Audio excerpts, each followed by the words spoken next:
Hi, Barry Matheson for Travel Daily TV. I'm with Tim Hunter, who is the Chief Executive Officer for the Christchurch and Canterbury Tourism region. Now, Tim has come to Australia to tell us about what is happening in Christchurch as a result of the earthquake. Tim, what's the future for tourism there? Well, I suppose in the short term it's going to be very challenging. It's dealt a devastating blow to the city. The inner city of Christchurch has just been incredibly important. As you know, the visitor experience, the heritage buildings, the cathedral, the gardens, the museum, the cultural precinct.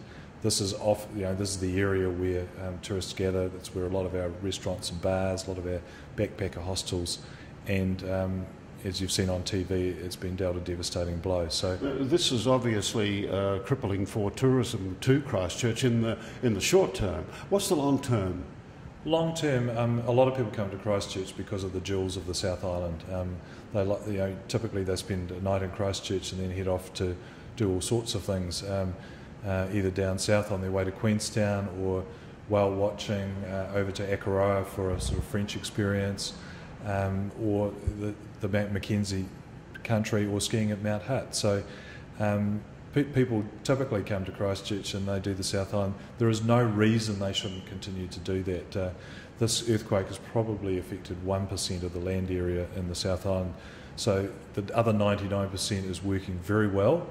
And a lot of tourism communities are open with plenty of accommodation to welcome people, particularly in the wider Canterbury region. There is plenty of accommodation. Well, there is plenty of accommodation once you get out of Christchurch.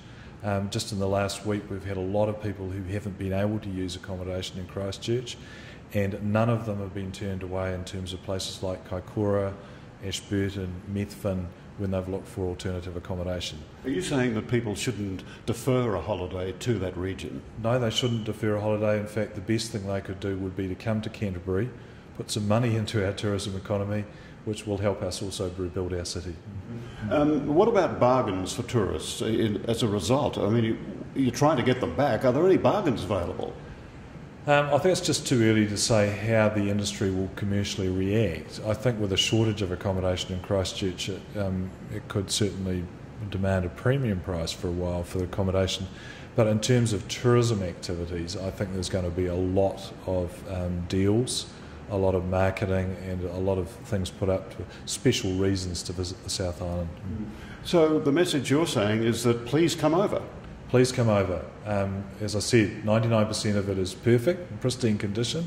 We want you to enjoy it. Christchurch Airport has been operating absolutely normally. All the facilities around the airport, rental cars, motorhome depots, hotels, motels, restaurants, bars, even the roads are flat that side of town, so really important.